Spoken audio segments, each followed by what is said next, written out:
Hey guys, good morning and আমার নতুন ব্লগে তোমাদের সবাইকে স্বাগত জানাই। অ্যান্ড গাইস, তোমরা সবাই কেমন আছো? আমি একদম বেস্ট অ্যান্ড বেটার আছি।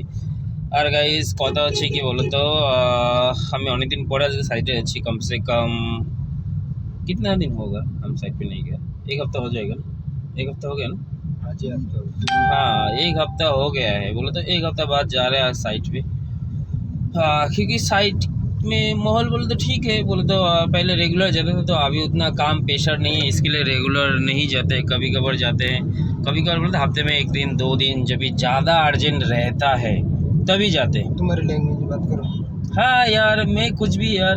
हाँ, तुम्हारे साथ बात करते करते मैं हिंदी में बात करने लगा। तो गाइस, কথা হচ্ছে কি বলো তো, কথা হচ্ছে যে আমি অনেক দিন পরে পরে এখন সাইডে আছি, কমসে কম এক সপ্তাহ পরে পরে। আর এখন সেরকম চাপ নাই দেখে, তো সেরকমভাবে যাচ্ছি এক সপ্তাহ পর পর।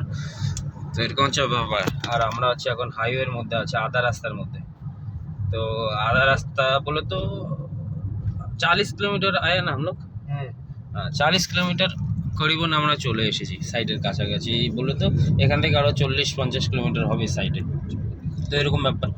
তো চলো সাইডে যাওয়া যাক। অ্যান্ড গাইস, সবাইকে থ্যাংক ইউ ব্লগটা আমার দেখার জন্য। আর একটা কথা কি বলো তো, কথা হচ্ছে কি, লাইফে যতই ভাবো না কেন, কিন্তু উপরওয়ালা যার জন্য যতটাই লিখেছে সে ততটাই পাবে। যেরকম আমার কাজটা, এত ভাগি না কেন, এত দৌড়াই না কেন, কিন্তু উপরওয়ালা আমার জন্য যতটাই রেখেছে ততটাই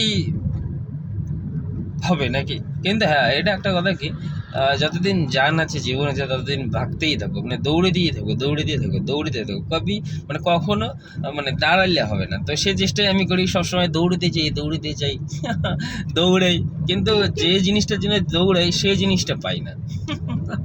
তো এরকম ব্যাপার গাইজ। বাকি তোমাদের কাছে তোমরা একটু সাপোর্ট করলে আমি একটু হয়তো একটু আগে যেতে পারবো। নাহলে যেখানে আছি সেখানেই পড়ে থাকবো, যেরকম লাইফ স্টাইল সেরকম লাইফ স্টাইল কাটাতে লাগবে। বাকি তো চেষ্টা করছি, এরকম হচ্ছে ব্যাপার। বাকি অনেক ধরনের কাজ বাগারা আছে যেসব আমি ফলো আপ করি, দেখি বা করার চেষ্টা করি।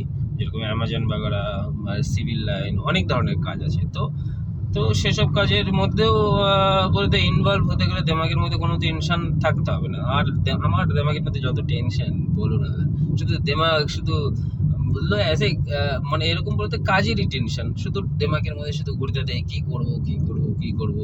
কিন্তু যেটাই করি না কেন, সব দিক দিয়ে তরুণ সাকসেসফুল কেউ মানে হতে পারে না, একটু সময় লাগে, একটু বলতে বহুত সময় লাগে। তো সেরকম আমার কেসটার ভিতরেও সেরকম অনেক সময় লাগতেছে। কিন্তু অনেক সময় লাগতেছে বলে তো একটা ব্যক্তিকে সাকসেস পেতে গেলে 5-10 বছর 5 বছর টাইম ইনভেস্টমেন্ট করতে লাগে, তাহলেই সে ব্যক্তিটা সাকসেস হতে পারে। তো সে প্রচেষ্টাই আমার আছে। দেখি কত বছর আমার লাগে টাইম ইনভেস্টমেন্ট করতে, আর ততদিন টাইম ইনভেস্টমেন্ট করবো তাই না? তো এরকম ব্যাপার।